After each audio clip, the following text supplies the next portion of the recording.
ce soir, je vais vous présenter le Big Bang des possibles chez Interface. Tout d'abord, qui est Interface? Alors, je ne sais pas où est-ce que je peux appuyer pour faire passer. Là. Qui est Interface? On est leader mondial de la dalle de moquette. On fabrique des carrés de moquette et c'est notre spécialité.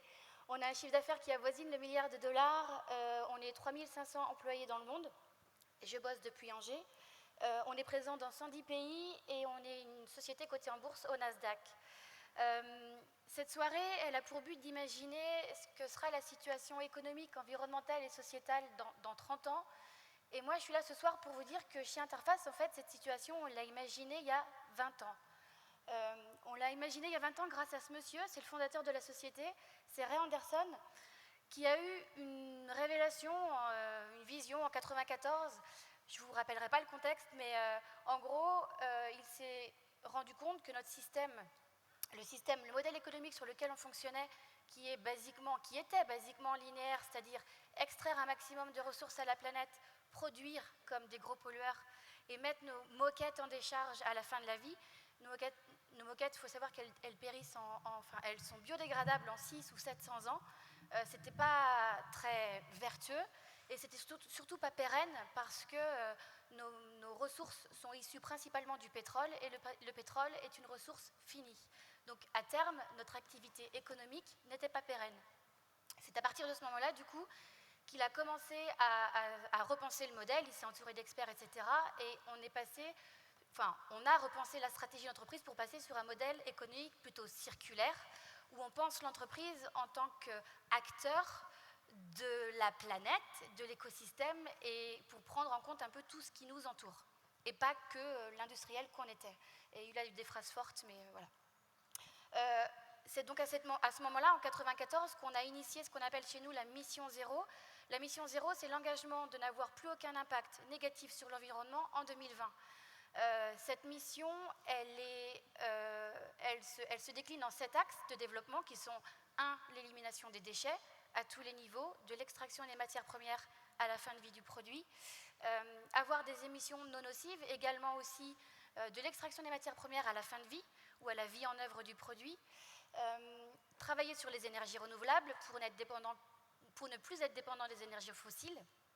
Travailler sur un produit qui boucle la boucle, soit qui soit recyclable à souhait, ou soit qui alimente d'autres sources, d'autres boucles de recyclage. Travailler évidemment sur les transports. Et les 2 derniers axes qui sont très importants et très visionnaires pour l'époque, c'est la sensibilisation des parties prenantes. Se dire que la mission zéro, on n'y arrivera pas tout seul.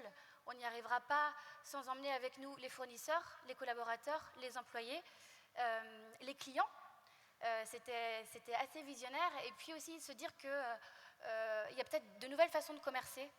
Parce que vendre de la moquette pour vendre de la moquette, c'est peut-être pas un idéal en soi. Peut-être qu'on peut développer des services autour du produit, des services de design, de maintenance, de récupération des produits en fin de vie, qui font que le produit a plus de valeur et qui font qu'on peut peut-être switcher sur l'usage du produit plutôt que la vente du bien en tant que tel. C'est comme ça que donc cette mission zéro a été mise en place. Je vous disais, avec l'entreprise comme acteur de l'écosystème et avec souvent la nature, du coup, comme guide, parce qu'on m'a demandé de plutôt travailler sur cet axe-là, le biomimétisme. Qu'est-ce qu'un vendeur de moquettes ou un fabricant de moquettes a à faire avec le biomimétisme? Plein de choses. On peut s'inspirer de la nature pour développer des nouveaux process ou pour développer des nouveaux produits. Et j'ai vu un petit tapis de feuilles balayé sur la scène tout à l'heure. En fait, on a de la chance dans la stratégie qui a été mise en place de Mission Zéro. Un des experts qui nous entourait était Janine Benius, qui est à l'origine du terme biomimétisme et qui nous a aidés aussi à fonctionner de cette manière-là et à avoir cette manière de penser. Et le biomimétisme, la nature fait bien les sols, on est fabricant de sols. Comment est-ce que nous, on peut s'inspirer des sols que produit la nature pour nous améliorer ceux qu'on produit? Et c'est comme ça qu'on a envoyé nos designers en forêt pour voir un peu ce qu'était la réalité des sols dans la nature. Et ils sont revenus en se disant, mais oui, en fait, quand on observe les feuilles qui tombent des arbres, elles tombent toujours de manière aléatoire. On ne se dit jamais, oh tiens, il y a une feuille qui n'est pas à sa place. L'ensemble est toujours super joli, super homogène. Et on s'est dit, pourquoi est-ce qu'on n'essayerait pas de développer, nous, un motif ou un design un peu inspiré de la nature qui reprendrait des lignes, des couleurs, des textures un peu qui se mélangent pour qu'on puisse générer un produit qui n'ait plus aucun sens de pose. Une dalle de moquette classique a un sens de pose pour créer un effet esthétique, et en général, ça génère entre 4 et 5% de chute à l'installation.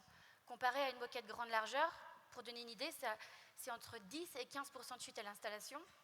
Et quand on développe un produit à pose aléatoire, à pose libre, on limite les chutes d'installation à 1 voire 2%.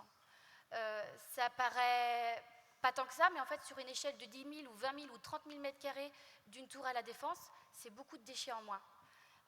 L'autre exemple dont je voulais vous parler, c'est l'installation sans colle avec Tactile. On est fabricant de moquettes. Traditionnellement, on poisse la moquette ou on colle la moquette.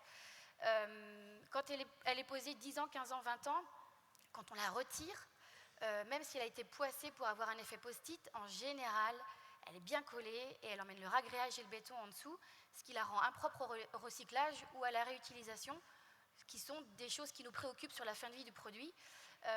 Et puis tous les colles, etc., les poissons, c'est pas forcément très bon pour la qualité d'air intérieur.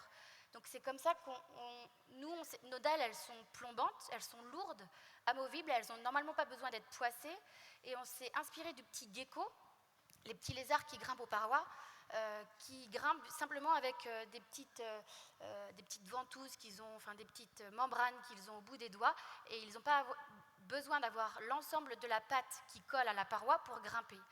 Au même titre que la dalle de moquette, on n'a pas besoin d'avoir la moquette collée en plein pour qu'elle tienne au sol. On peut simplement avoir des petits points de fixation par-ci, par-là pour la maintenir au sol, ce qui la rend meilleure au recyclage. Ça permet de préserver le produit pour la réutilisation, pour le recyclage. Pour l'impact environnemental, c'est 90% d'impact environnemental en moins. Et pour la qualité d'air intérieur, c'est aussi bien meilleur. Ça file à une vitesse, on ne se rend pas compte. Donc voilà, le Big Bang des possibles chez Interface. Pourquoi je voulais juste dire que la mission 0 aujourd'hui, ça rend tout possible, ça rend qu'un fabricant de dalles de moquette puisse s'inspirer de la nature pour développer des principes de design ou des nouveaux principes dans ses process. On est resté leader mondial, même si on s'est engagé dans une démarche forte de développement durable en 1994. On a une échéance à 2020, évidemment on pense à l'après, et moi mon but aujourd'hui c'est de vous dire que si nous on est capable de le faire, tout le monde est capable de le faire. Merci Laurence. Laure, pardon, excuse-moi.